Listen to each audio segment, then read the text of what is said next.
Welcome to Elevate, the awareness shift, waking the quantum self. So great to be with you all today. And I've got the delicious Carolann on with me. Welcome, Carolann. God bless. Well, a big day, a huge day, Yeah. massive. So just before we went live, I said to Carolann, how you going?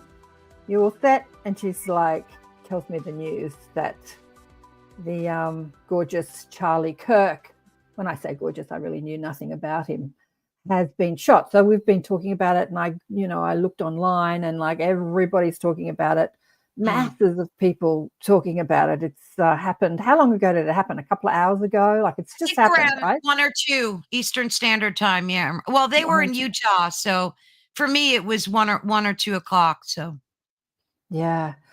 So today we're talking about how to maintain a spiritual connection, and it's actually, I don't want to say perfect, but the fact that this has happened and we're talking about that is exactly relevant for this topic, because as you were saying, what do you want to say about how you've been feeling about, this event? yeah, folks, hop in the chat too. By all means, we love talking to you and hearing from you. The global divisiveness that's taking place, not just here in the States, but globally, is tragically sad. And it's such a disconnect from our spirit consciousness. And it's so tragically sad. And I couldn't help but just feel, and especially as an empath, you immediately tap into like this pain and suffering. And watching all these videos of people crying on the internet, and everyone is just tragically sad. He was martyred. He truly was martyred for his cause. And you're going to tell us your experience too, that you were able to tap into him, but straight away. Yeah. So this is the topic we're talking about. So I should introduce myself for people that don't know me. Hi, people online. I'm KAren Swain, and Carolann, you want to introduce yourself? Yes, I am Carolann Idarola from Ethereal Encounters Unveiled. Yeah, and I obviously am a teacher of deliberate creation and a psychic and a medium and a channel, and have the podcast show ATP Media, Accentuate the Positive Awakening and Expanding Consciousness. But this is a new show. It was Carolann's idea, and I'm doing it once a week, and she's coming on once a month with me to have discussions and Q&A rather than interviews, because we both do the interview shows. You do it with Ethereal Encounters and I do it with ATP. But yeah, so maintaining a spiritual connection. Maintaining a spiritual connection. Hey, Vet Girl, how are you? How Karen and Carolann? It is only relevant when something like this happens. What is a spiritual connection? Let's look at what is a spiritual connection. People think that a spiritual connection is when you think about things that are spiritual, like you go to church and pray, or you think about God, or you think about Jesus. The thing is that we are spiritual. We cannot lose a connection with a spiritual connection. It's impossible to disconnect from a spiritual connection, because we are spiritual beings having a physical human experience. We can disconnect from a lot of things, but never from a spiritual connection. What we can do is we can pinch off our power, because our power is our connection to that spiritual energy. But that spiritual energy is not different to pure positive energy. Some people think that spiritual connection, again, is when you pray or go to church or learn to meditate or read a spiritual book or listen to a spiritual podcast or think about spiritual things. But I remember there's an old saying of a young monk who was meditating, and a boy said to this young monk, "I'll give you an orange if you can tell me where God is." And the young monk said, "I'll give you 2 if you can tell me where God is not." It's like there is nothing that is not spiritual, even when we're looking at senseless murders like what's just happened today with Charlie Kirk. So maintaining a spiritual connection. Hey, Patsy, how are you? She says she's late. We've just started, honey one. Maintaining a spiritual connection is maintaining a connection to feeling good. Because when you feel good, you feel God. Or when you feel good, you feel your source. Or when you feel good, you feel your soul. And you don't have to think about spiritual things to feel good. You can feel good patting the cat, having a joke with a neighbor, feeling that connection of friendship like you and I are doing now. Absolutely. Chatting to people online, thinking about ice cream, whatever. It doesn't matter. Thinking about sex. There is nothing that is not spiritual, but knowing that you are more powerfully connected to your power and your ability to get what you want, or your ability to manifest, or your ability to create, is you feel it because you feel good. So maintaining a spiritual connection is knowing how to feel good in the face of adversity, like what's happening now. So Carolann tells me on Facebook Messenger, oh my God, I'm so devastated Charlie Kirk's being shot. And I'm like scratching my head, who's Charlie Kirk? Who's Charlie Kirk? Is he that young Christian kid that's got a lot of followers? She's yes. And so I look at it because I don't really know who he is. He's not somebody that I follow or listen to, but I've seen him online. He has a huge presence. He has a huge following. News people. So I'm not invested in him. I'm not invested in his message. I don't even know what he talks about. And so I'm not devastated when I hear the news. It seems senseless to me, but I'm in the curiosity. Who is he? And then straight away I go into curiosity. Why has this happened? Not like why, like what's, like who shot him and what political party, not that sort of why. The why of what's his spiritual contract. So in that curiosity, I'm maintaining my spiritual connection.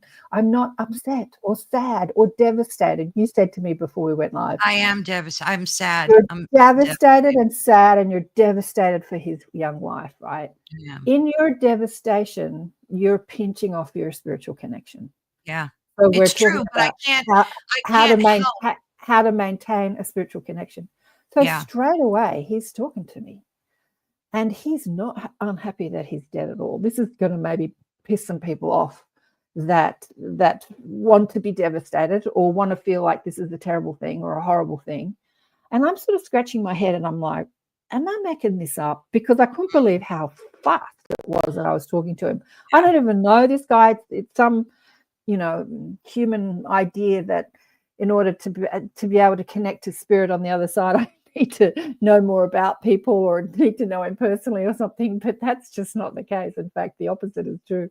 The less I know about somebody, the more connection I have, because I'm not in my intellect or thinking that, and I'm not thinking about what I know about somebody. When I don't know about somebody, I get a stronger connection. And it's interesting, when I don't know about somebody and I ask questions about them and they give me the answer, then I know I'm connected because I don't know the answers. You know what I mean? That's why it's difficult sometimes to connect with people on the other side who you know really well, a loved one and stuff, because you know so much about them that you think you're just remembering, making stuff up and things like this. So I had the question, now why is this happening? And he came through with such lightness, such joy, such like energy, he was not upset at all that he'd been shot. Like the energy that he came through with, which was kind of like, I was a bit confused about it. And he said, I went out with a blaze of glory, doing what I loved to do, and just not upset about it at all, which for us humans is confusing, because we see, Carolann was just telling me that on X, because I was looking at the search engine, but on X there was like a really graphic video, because everyone's videoing him, of what happened. And she said you could see everything that happened, blood spurting, so we're looking at the horror and going, oh my God, this is horrific. And he is totally ecstatic. So, like, what's going on here? Where do we want to put our energy? Like, what do I want to put my energy into? The horror or his energy of ecstatic? So again, I questioned him, why are you so happy? Yeah. And he said, this was a spiritual contract, even though the human part of me didn't know this would happen. And he's saying to me, there was some inkling that he did actually. Oh my God, I'm getting all this. There was some, unconscious inkling that he did, and there was things that happened in his life personally that when people look back at it, they're going to say, I think he knew he was going to die that day because he said this and he did this and he did that and he did this. Like if you speak to the people around him in the last week or so. So there was some unconscious knowing, but not necessarily a conscious knowing. As soon as he left the body, he was completely conscious, and his energy is huge. Like his energy is absolutely huge. Again, I don't know anything about this guy. Oh no, So he was a brilliant man, dedicated patriot, and a Christian. He loved his Christian faith. Right. Family man. His soul is massive. And I'm like, why is this happen? Why would you go out like this? And he said, my message, I wrote it in my Facebook group. My message, he said, will be spread farther and wider and bigger than ever before. They were already saying that. They were already talking about that. So you're right. You nailed that. One of the people in my group, because Sarah said, I didn't see the message before you said it, but someone in the group said, oh, have you heard the news about Charlie Kirk? It's very, very sad. And Leslie says, I hadn't heard of him, right? So she hadn't heard of him. Regardless of what his soul plan might have included this exit. I want to live in a world that doesn't include this kind of violence. And that speaks to what this sort of tragedy does when you accentuate the positive, when you look at like, why does this stuff happen? So one of the reasons is that what he was saying and who he is and his message will be heard and seen by people just like Leslie and me who didn't know who he is or what he said. Like I knew who he was. I saw him online. Or what he said. Right, like Martin Luther King and, like Martin Luther, like that. Yeah. Go ahead. I didn't mean. And when you speak to dead people, they're not upset about being dead at all. Like most of them, he's not upset at all because he understands. And what is so interesting is when I tuned into him, and I didn't even try and tune into him, which was really weird. I was just curious, like, what happened? Why? Why did this happen? Like I'm asking questions and the answers. And I was thinking to myself, I'm not tuning into him, surely. I couldn't tune into him. Am I just speaking to my guides? And then they say, why are you questioning this? Why are you questioning this? Because I maintained a spiritual connection, because in the moment I heard about it, I didn't go into devastation. I didn't go into sadness. I didn't lower my vibration by going into the horrors of it. I maintained a curiosity, and a curiosity from a spiritual perspective. And sort of maintaining that level allowed me access to the answers. If I had have gone into shock and horror and devastation and upset, I could not have had that conversation with him or that connection with him. Yeah. And because, lowering your spiritual connection or lowering your vibration doesn't allow you that access to the other dimensions. Yeah, that's true. They're in a higher vibration, a higher world. Hello, Heidi. Always so good to see you, dear friend. But if I may say, Karen, if I may interject, I think when things like this happen, the human element in us, human beings, is shock, grief, sadness. We experience all these emotions that are given to us by our Creator.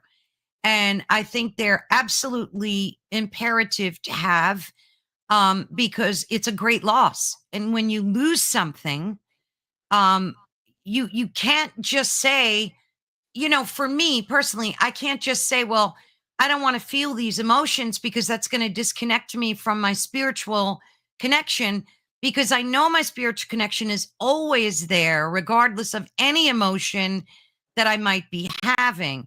So it's almost like you need a period of acceptance and grief, the same way if you lost someone that you loved in your own personal life. So that's just my perspective on it. That's the human perspective. But let's look at this from a logical point of view. So when someone like your husband, I know that you lost your husband and you're still grieving 4 years later. When somebody that is close to you dies, that you have a personal connection with, physically, you can say there's a great loss because you no longer have a personal physical connection with them. Right. You can't hug them. You can't kiss them. Exactly. can't have cups of tea with them, whatever. Can't have sex with them, whatever. Like, but when, like, let's look at Martin Luther King or Lady Diana. Let's look at Yeah. people that are known that you don't have a physical connection with. Is the senseless murder of these people a loss? Because think about it, years later, we still talk about them. We still talk about who they are. We still talk about what they stand for. They are more alive in this world after their death, their tragic death, than ever before. I mean, the people around them have lost that physical connection with them, but the greater public have not. Diana has just endlessly talked about Martin Luther Oh, King, yeah. endlessly talked. Yes. So have we lost them? Not really. In fact, their tragic end created so much controversy and so much story around it. And this is what Charlie is trying to relay this message. Like he said, I went out in a blaze of glory. He said, I went out doing what I love. I went out doing exactly what I love to do, is be in front of people and talk to people and connect to big crowds. And yeah, this event will be talked about years, decades after it's happened. Most people who get old and die, like movie stars, people in the public, they get old and die, and they like such and such a die. We go, oh, isn't that sad? And then we forget about them. People are dying all the time. But this sort of event will be spoken about. And then when you speak about it, it's like, who was this guy? What did he say? What was his message? Can you see how it's creating this, like it's spreading his message? I still don't know what his message is, but I'll probably, after this show, look it up because I'm curious. I want to know. Like, I know that he was a conservative Christian and he was a Trump supporter, and that's all I know about him. There are other people who would hear about him for the first time today. And can I interject? Mm-hmm. I think real quickly, his message primarily was to go to college campuses where these poor college students have been indoctrinated with messages that weren't, in his perspective, the right way to perceive the world. And he brought that message to them without hate, without bias.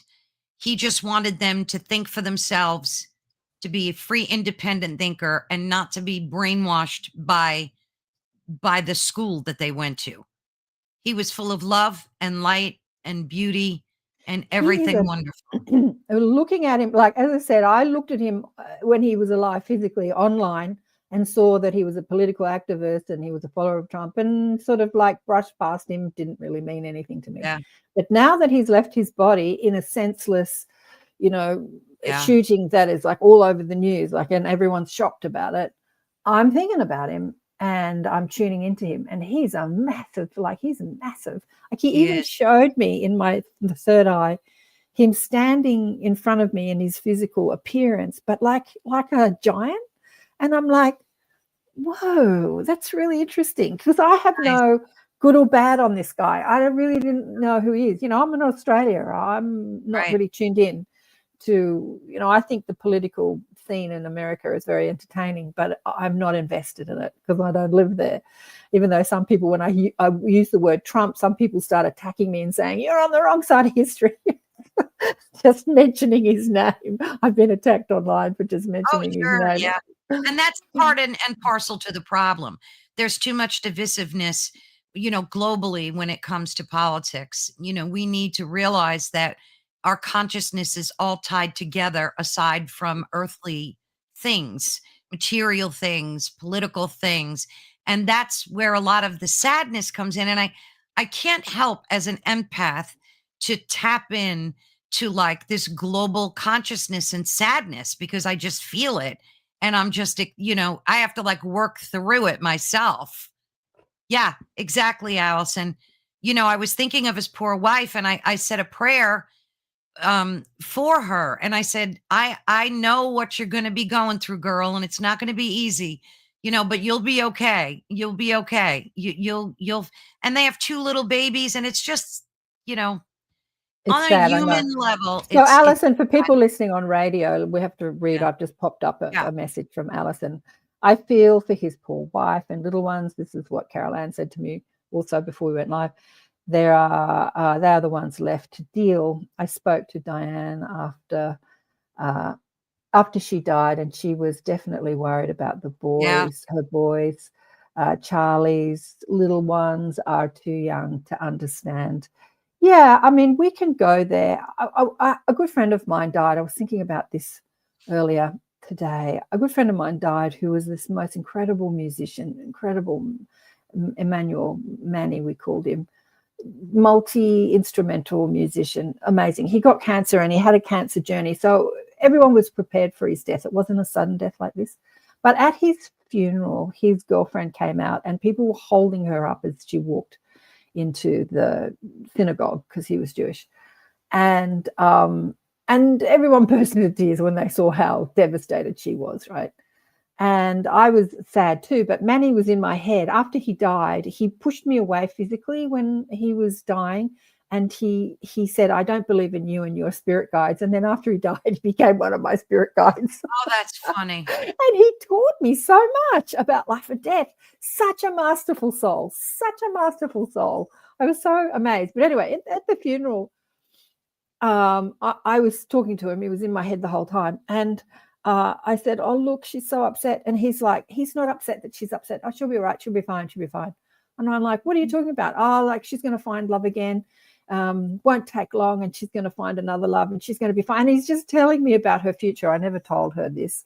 I had an opportunity once at another friend's party to tell her. The two of us were just sitting. I was just about to say, you know, Manny was speaking to me at the funeral and he told me something about you. But somebody came up and went, hi, and took her away. And I'm like, wasn't meant to deliver that message, but she has found love again and she's with somebody else and they're very, very happy, ecstatically happy. And it's so interesting when we see that tragedy in the moment, we don't think of a future that can be better than the tragic moment. And I share that story because although the children and the wife and everything are in that tragedy, time heals all wounds. Like, look what you've done with your life. Even though you're still grieving your husband, you've started a podcast show, you're enlightening many people, you know, you're doing amazing things that you probably would never have done if he was still alive. Yeah. Right. So there, you know, where do you want to put your focus? Do you want to put it on the tragedy and dive in down that hole and feel sad? And this is a very human thing to do. But when you are on a spiritual journey or an enlightenment journey or an ascension journey, you learn to monitor your mood. You learn to harness the power of your connection to your source, to your soul. Yeah. And staying curious rather than getting into judgment, because all upset is judgment. Oh, absolutely. I'm going to repeat. All upset is judgment. We judge good or bad. So upset is a judgment that this is bad. But when you speak to him, like I was speaking to him today, he's not upset at all. And he doesn't see it as a bad thing. In fact, he's ecstatically joyful that this has happened because as he's showing me, his message is going to be bigger and widespread, wider than ever before. And he will live on long after his, you know, he would have in his physical death. It will be talked about and more people will know about him. And he's not upset at all. At all. It's sad that some people, you know, have to use violence to, you know, they feel like their voice is being suppressed and they choose to use violence as a retaliation to that. And that's really sad. Yeah. I often think of soul contracts, Heidi. Yeah. And that's what Karen was saying. What's Gloria saying here, Karen? Is shock in spirit? I hear that happens when I know what you're trying to say, Gloria. No, that's something I felt too. Because again, I didn't try and shoot into him. I just had these questions. Why did this happen? And he was just there immediately with this ecstatic joy. Absolute ecstatic. I mean, I didn't hear about it at the moment that it happened. It was probably about 2 hours because Carolann just told me before we went online, I'm so upset this has happened. And I'm like, oh my God. And I went into curiosity straight away and he was there instantly, Gloria. And he was not unhappy at all, which was kind of confusing to the human me, right? Yeah. And thinking, a lot of people say that when somebody dies, you can't connect to them immediately because they've got to, acclimate. They're a bit confused, especially when you die suddenly like that. They're a bit confused, and it's going to take a time. It's going to take a day, a week. I remember years ago I ran into an old friend of my mother's, and her son had died, and I'd asked her months before, have you spoken to him? She was very spiritual. Have you spoken to him in spirit? And she said, no, he's in this period where you can't contact him after death. Because he's, in some sort of hospital or something. I don't know. There was something that a medium had shared with her. So I asked my guides about that. Is that true? And they said, not at all. Not at all. There is no time over in that dimension. But what was amazing to me was the ecstaticness of his energy, like the bigness and the joy. So I'm, in my human perspective, looking at something horrific, and yet he is ecstatically joyful. And this is a hard thing to comprehend as humans. I know, I get it. I can only tell you my experience. You can believe me, you can not believe me, you can say I'm crazy. That's fine. But again, maintaining a spiritual connection, or a telepathic connection, as we've called this show today, is not going into the tragedy and into the judgment of good or bad.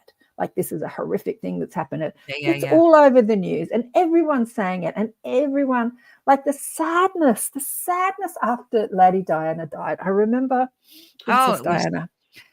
I remember I came home, and my little brother was staying with me at the time, and he was outside in the garden, and I'm like, oh, hi, how are you? And he looked up at me, and the first thing he said was, Princess Diana's dead. And I looked at him as if he was joking. I said, she is not. And he goes, yeah, go inside, turn on the news. Like, he was very matter of fact about it. He wasn't emotionally invested in it. And because of that, I just thought he was just joking, like. So I went on and turned on the news, and it had happened overnight. Again, it had been hours since it happened. It hadn't happened.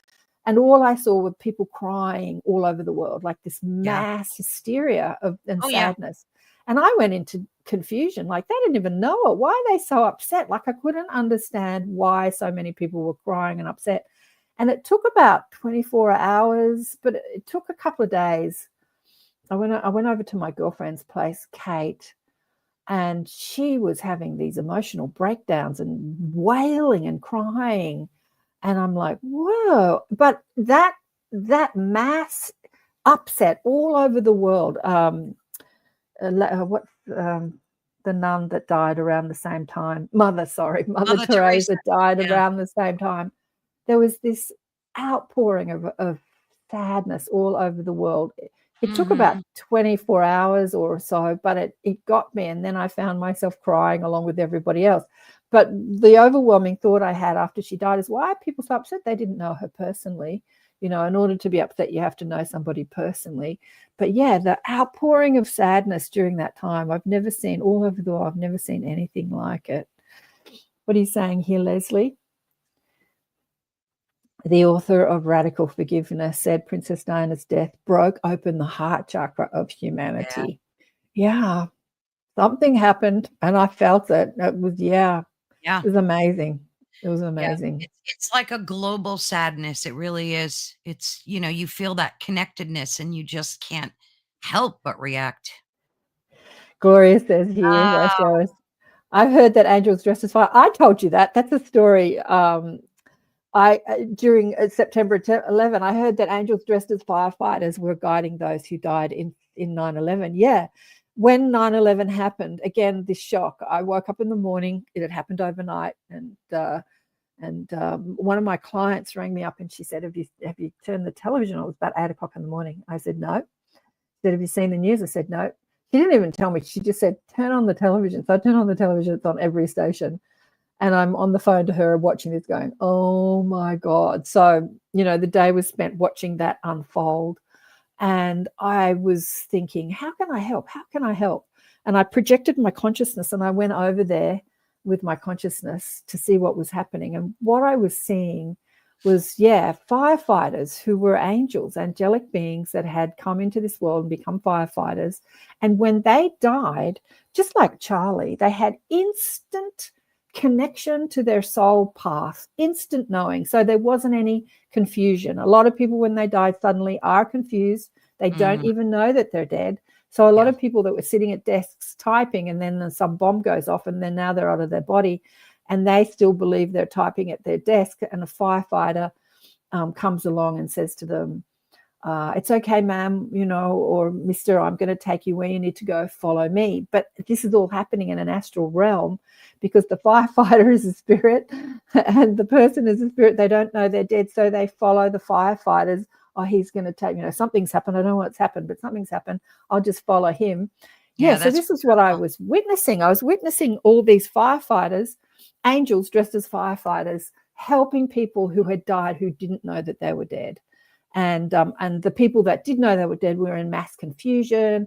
And so there was just so much angelic spiritual help, helping all these souls who had died suddenly, go where they needed to go and help them unravel the whole situation.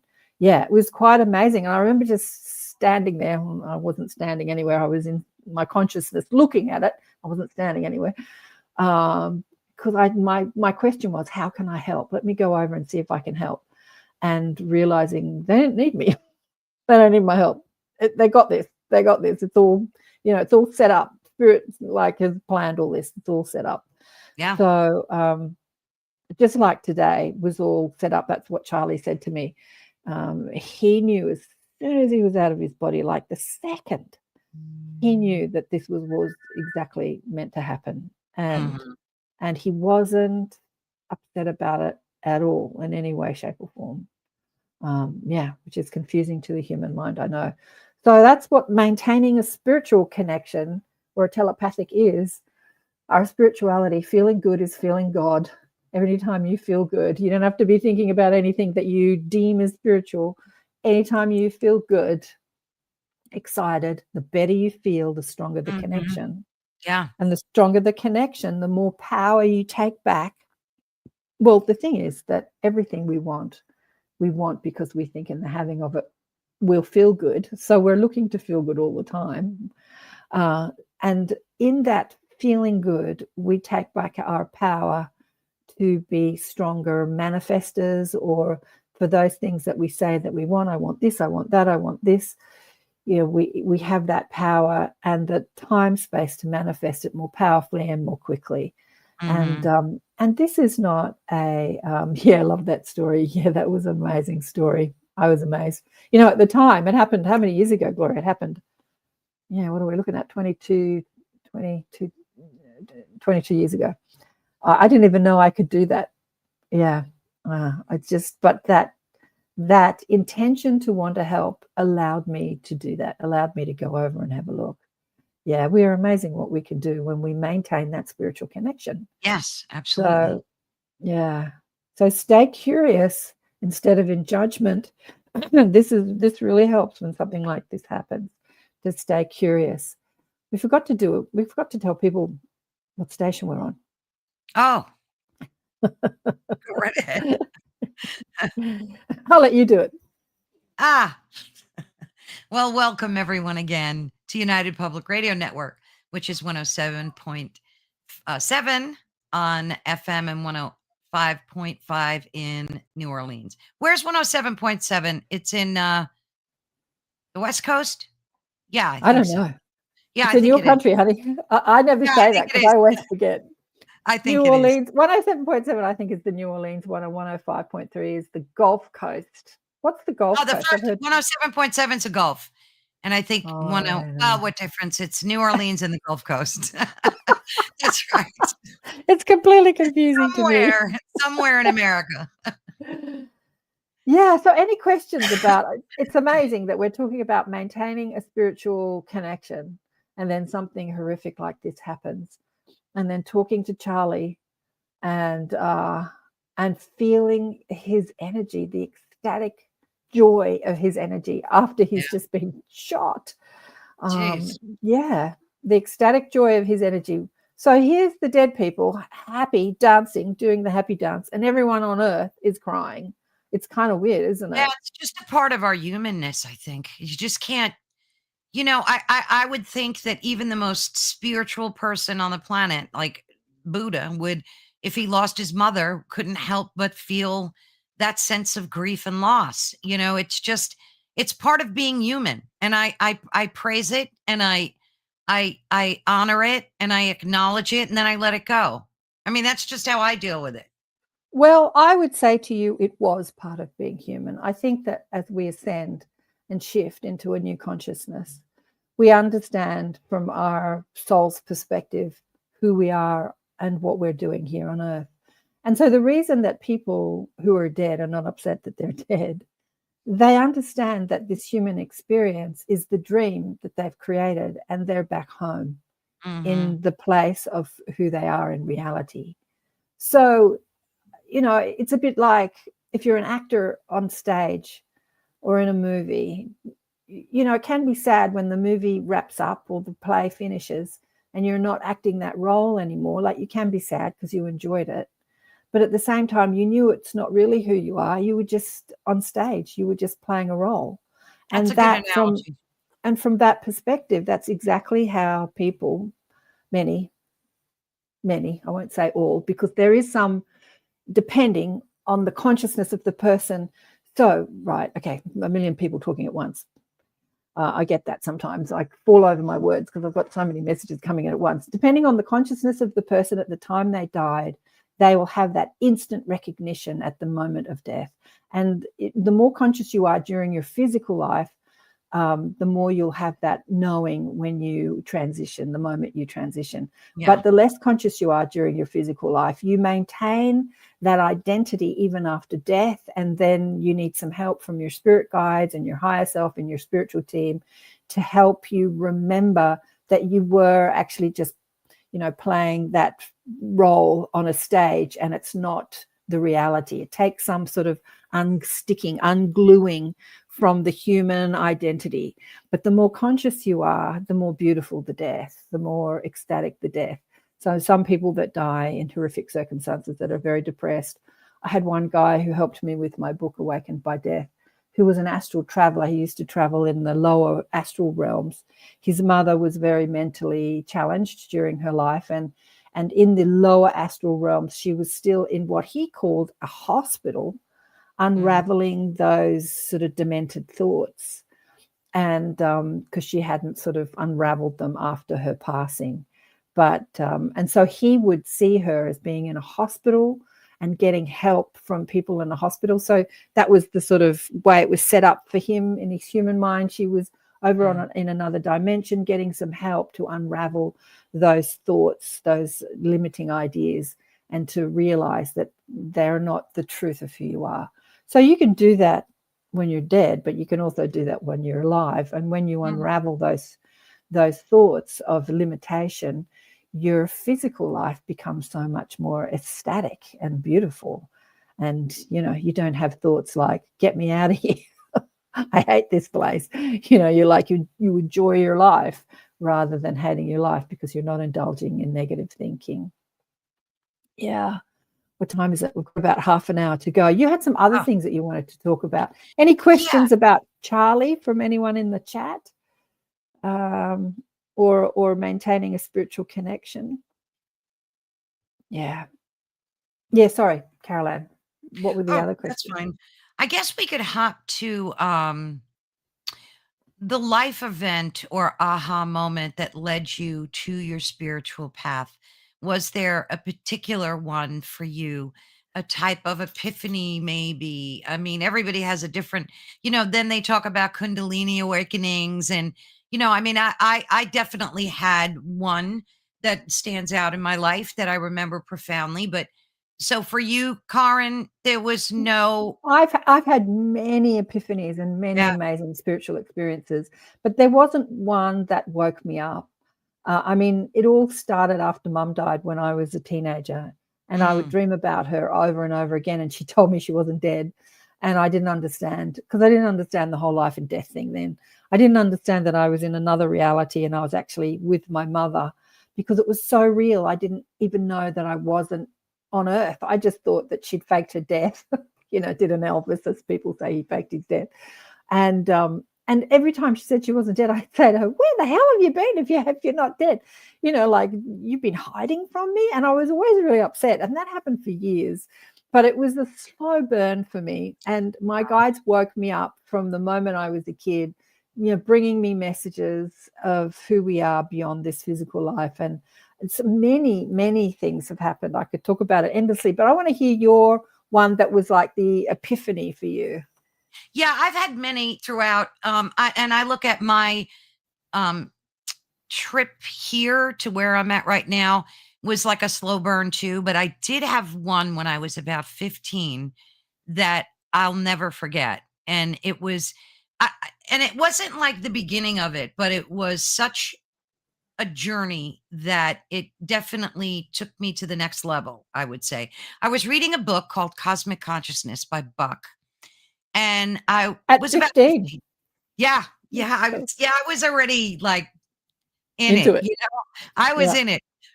And I was sitting on my front porch reading this one passage, and all of a sudden, it's hard to explain. I still have trouble explaining it. I was elevated out of myself, taken somewhere else. And I felt like I had a download. And it's so you'll have to forgive me stumbling, but it's still hard for me to explain. And it felt like it lasted a long time, but in essence, it was seconds. And when I awoke from that moment, I was absolutely confused. I had no clue what had happened to me. And I kept trying to reread the same paragraph to see if I could get that feeling back. And I did that for years. I kept picking up the book and thinking it was, it'll happen again if I just read that same passage, but it didn't. And that was very pivotal for me because I think the download that it gave me came down to one word, which is observer. And Mm. it's odd, but that's like out of that whole moment, that was the word that I took away from that experience. Just observer. And lots of times I didn't know what it meant at the time, being only 15 and still reading and trying to understand. I went through every book of Kahlil Gibran. I'm saying his name wrong. I butcher it all the time. But, and I Yeah, was that's it. trying to like step into the journey at that point.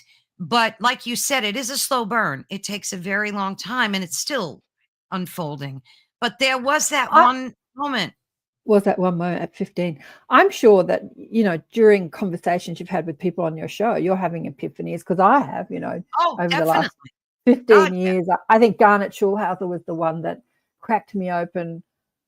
Like I've had many aha moments with people, and like just the way they express things. Some of the things are like, yes. oh wow, wow, wow, wow. But with Garnet, all the mystical creatures that we thought were myth, like fairies and Sasquatch. I actually did believe in Sasquatch at the time, but all those mystical creatures, his spirit guide takes him around the cosmos in his astral form and introduces him to all these what we have called dragons and unicorns and Wonderful. gnomes and mermaids and all these creatures that we've put in the myth.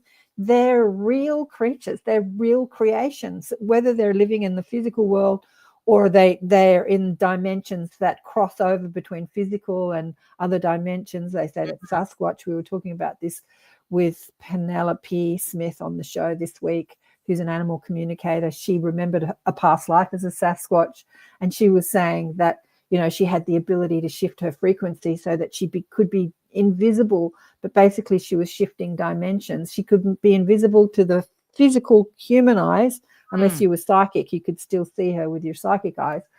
But that many of these mythical creatures have this ability to shift their frequency and their vibration so that they appear invisible to us human with our human senses, but they actually live in this dimension on Yeah, I this believe world that. with us. I believe that.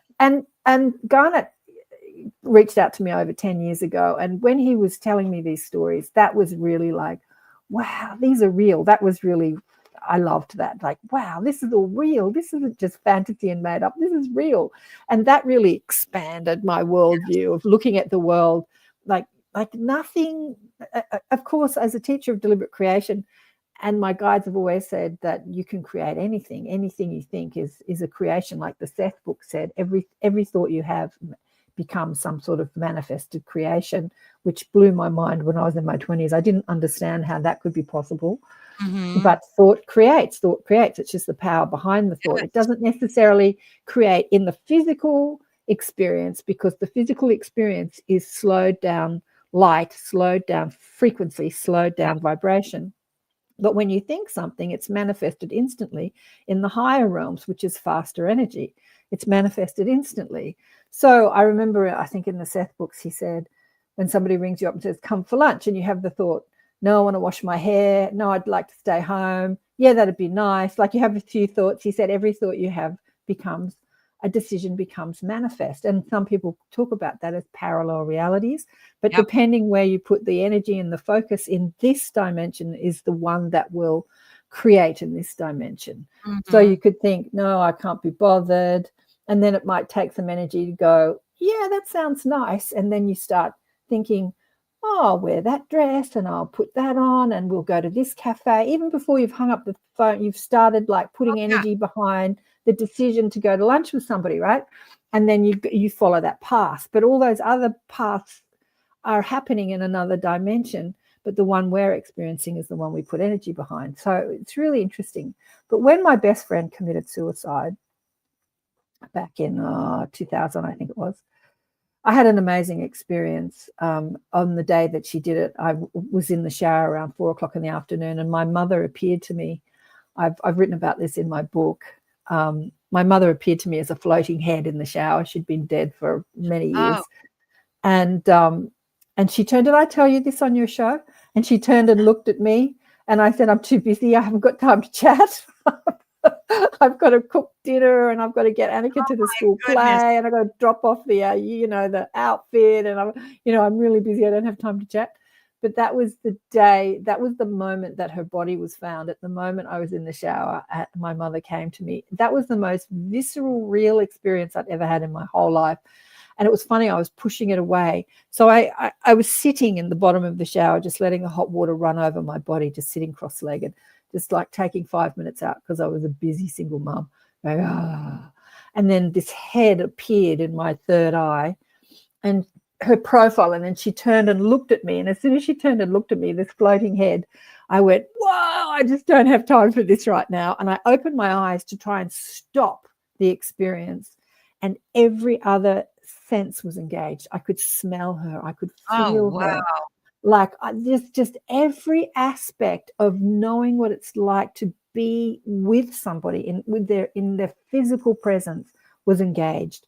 And I had this overwhelming feeling of, oh, I remember you. I remember, because it had been years since she'd been dead, but she was giving me the experience of being in her physical presence.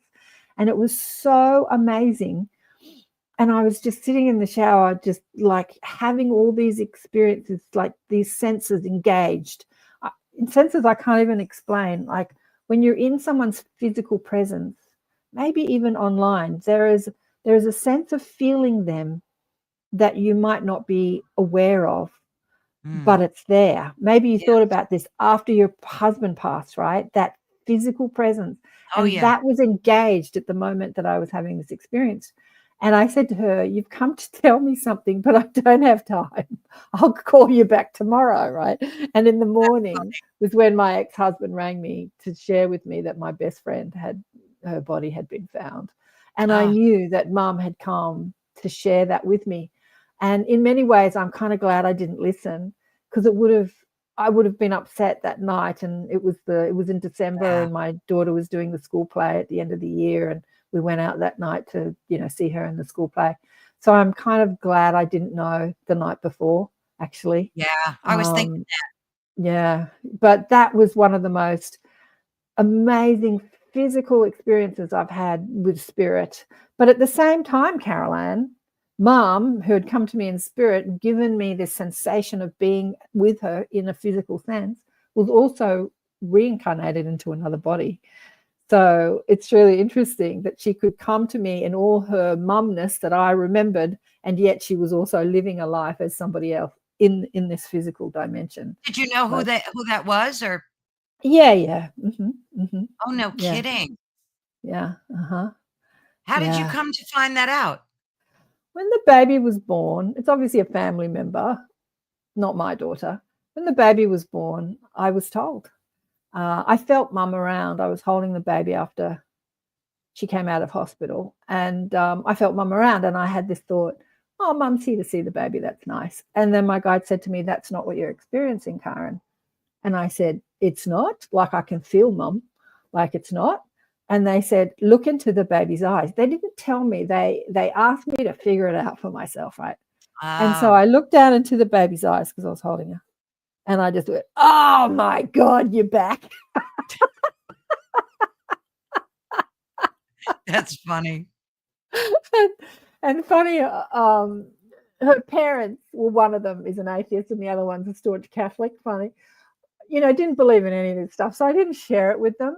And then the mother, who was the Catholic, went to see a psychic. Hilarious, because Catholics say that psychic ability is the work of the devil, but still, she Oh, went to yeah. see her. And then the psychic told her, they said, oh, your daughter is your husband's mother reincarnated. And I'm like, yeah, right. So then I told her as well, but she still didn't believe me because reincarnation's not part of the Catholic religion, even though the psychic told her, I told her. Yeah. But yeah, so we are much, as souls, we can extend our consciousness, we extend a part of our soul into variety of bodies, and still we can still talk to someone in spirit, even though they've reincarnated and living. Like, we're much more flexible than most humans understand. Like, we're amazing. We're amazing. That we are. That we truly Yeah. are. So we're running out of time. So many epiphanies on my spiritual journey. Many, many, many. And I still have them. I mean, I have to say, I just loved talking with Penelope Smith. She said to me before we went live that she had checked me out before she went on my show, and she'd heard me talking about remembering a time when I was living at the time Jesus was on the earth. And she said I was there too. And she shared a story with me. And I said, can we share this on the show? Because she mostly talks about animals. And she said, yeah, it's not something I normally talk about publicly, but I got her to share it on the show. And that was beautiful. And then somebody in my group said, Jesus would be a great topic for an Elevate show. And I said, yeah, that would be a great topic. Would be, yeah. I've been talking to him all my life, even though as a kid, if somebody came up and said, Jesus loves you, I wanted to punch them because I used to think they were God botherers. Like, leave me alone, don't try and force me into your religion. Yeah, I didn't believe in the whole Jesus God thing at all. I wouldn't say I was an atheist. I just didn't come at the whole church the way that the church presented spirituality. Yeah. And yet I have led lives with him, and he was talking to me. So yeah, we can talk about that. Yeah, What's it's Laddie saying? interesting. It's interesting when you think about tipping points, I guess, in your life that you've had this sense of even simple curiosity that had tipped you over, to the next level, to the next cosmic level even. And I was talking to someone yesterday and I had an epiphany. I sometimes I do pre-recordings for shows for my Friday show. So I was interviewing a gentleman yesterday, and as I was talking to him, I had a moment of a moment of epiphany. Well, And who were you talking to, Carolann? I was talking to Jerry Marzinski. He is a pretty famous psychologist who actually discovered that many of the schizophrenics don't suffer from mental illness, but rather from demonic, I guess, not possession, but like an invasion. They're like parasitic, and they.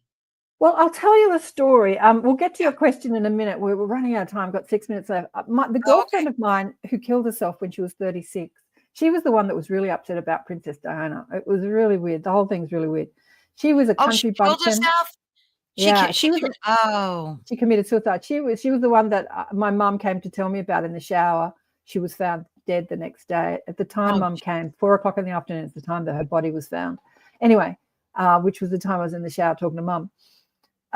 She was a country bumpkin, grew up in a sort of middle class family that married a very rich man, and was living in a gilded cage. And when she was bawling her eyes out when Princess Diana died, I was asking questions like, why is she relating so much to her? But again, that Diana's story of being in that gilded cage, like having all this money and being so unhappy. Anyway, so she went through some mental depression before she died for about a year. And her husband put her in some facilities. And when she came out of the facilities with schizophrenics and stuff like that, they're not called mental asylums, but she said, God, the people in there, Karen, are so psychic, because she was really, really, really psychic. When we were young, we went to see a channeler, and the channeler said to her, oh, you can do what I do. And she was not interested in being a channeler or a psychic or anything. And I said, why didn't the channeler tell me that? Because I was like desperate to do it. And she wasn't interested at all. It was so funny. But she was really, really psychic. And so when she was in this mental facility, she was like, oh, these people that people call schizophrenic and mad, they are just tapped into all these other dimensions. They're perceiving all this stuff. And I said, tell me some of the stories they were sharing with you. And she was sharing. And that when she, spoke it out loud, some of the things they were saying to the normal mind does sound completely insane. It sounds but cuckoo, to the person who has this incredible psychic, experience, they're seeing and perceiving all this stuff that most people, it's not insane to them. It's their reality. It's like this is coming out with the telepathy tapes with the kids, even though they don't have the ability to verbally, like what they're tapped into, what they can perceive is amazing. So I wouldn't call it demonic experiences, just a heightened perceptual experience. Some of them, though, are violent, and they have predilection towards violence and stuff. So we were talking about them, but we also did talk about the ones that are tapping into the higher realms, and they're hearing, psychic, just what you said. So we talked about both things, and it was very interesting. Who do you have? On one of the shows, I think last week, or no, we did Peace last week. The week before, we talked about dimensional spheres. We talked about thought forms and spheres, and how when you tap in, when you resonate with the frequency of that thought form or sphere. Was that with you, or was that with Kristin? Was it with Kristin? Yeah, it feeds you, and so there are spheres of hate, and there are spheres of love, and and everything in between. And so, some of these people that are called violent and schizophrenic are tapped in to that energy that is feeding them. And that's when they say, I'm demonically depressed, or, the devil made me do it, because it's just like like Esther Hicks says, every thought that's ever been thought still exists. It exists, and they group together through attraction. So all the thoughts of hatred and violence that have ever been thought, think of our history, our violent history here on Earth. Like everyone's killing everybody and hating everybody. I mean, all those thoughts still exist, and they group together through attraction, and they create these bubbles of spheres. And if you acclimate to that, you can tap into it, and it will feed you. And you feed it. Yeah.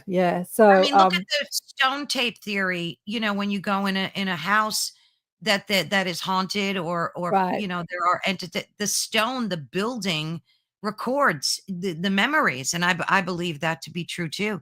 That it's not only possible with humans, that actual architecture can record memories as well. Yeah. Vladdy wants to know how you can recommend participating telepathy. Well, the thing is that, Vladdy, we're all telepathically communicating with each other all the time. Seth said that in the Seth books years ago, I read them in my 20s, all humans are telepathically connected and communicating with each other all the time, although it is on an unconscious level. He said, or they said, the Seth energy said, you couldn't drive on your roads if you were not telepathically communicating and connected. So how to practice it is to practice being aware that you are. Like, just practice being more aware. Like a practice when like be aware of what you're thinking, the vibration of the thought, and how you know what you know. And you are incredibly, Vladdy is an amazing young man in Germany who's very connected. He's very connected to his source energy and this sort of thing. And like me when I was young, is eager for more, expansion, more expansion. But that awareness, like notice what you notice and why you notice it. Stay curious, get out of judgment, and notice what you notice. Because it's not like you learn telepathy what you learn is you learn to be aware that you're already doing it all the time. Right. You can't learn psychic ability. You can let go of beliefs that you're not psychic. You can let go of judgment that it's not possible, that it's only for special people or demonic people, or, you can't be religious and be psychic all the time. Like, there's so many ideas and thought forms that block us off from the awareness of who we are. But who we are as spirit, as I said at the beginning of this, to maintain a spiritual connection, you can't lose your spiritual connection. You are a spirit. So to maintain a spiritual connection is to stay curious, stay in love, be aware, notice what you notice, like have conversations with yourself, like go inward, take your focus off the tragedies of the physical world outside yourself, and know that this play is all happening for our purpose, to learn how to be discerning and to learn how to remember who we are beyond this physical world. Speak to dead people. They're so happy. They're like talking to Charlie Kirk this morning. Amazing. Just that energy, the joy, the ecstatic joy of this man who's been violently, senselessly shot, and he's not upset about it at all. I know that some people won't hear this message. They'll just think I'm crazy because all they can see is tragedy. But from that spiritual perspective, there is no tragedy. There is just the play of life. I think in time people will get over, they'll start to get over the pain and suffering, and then his work will, like you said before, grow even bigger. After this show, we've actually run out of time. But after this show, I'm going to look online and find out what he said, because, just like Leslie said online, I didn't know who he was, but now she does. Like, I knew who he was, but I didn't know what he spoke about. But now I will. Like, that expansion of the awareness of who he is, like, he is happy about that. Like, he was passionate about what he spoke about. I know that much. He's agreeing with me. He's right here agreeing with me. And now his message will be heard far and wider than it ever was before. And he knows his wife and children, although they're in the tragedy, they will ultimately, their spiritual journey will ultimately benefit from this experience. Just like mine did when my mother died when I was young, just like yours did when your husband died 4 years ago. Like, we have an opportunity that when death happens to us, we start asking questions and we start looking at life differently, and we start to expand on our remembering of who we are as soul, as spirit. And thank you, darling. Big love. Doesn't it go quickly? An hour goes so quickly. We got to go. We're out of time. But thank you, Heidi. Everyone in the chat, I love hearing from all of you. And thank you, Karen. It's always such a blessing being able to speak and join forces with you. I love it. Big love to you, darling one. And thanks, everyone, for listening. Remember, you're on the Network. Bye-bye, everyone. Network. You've been listening to Elevate on Wednesday night in the States. Bye for now.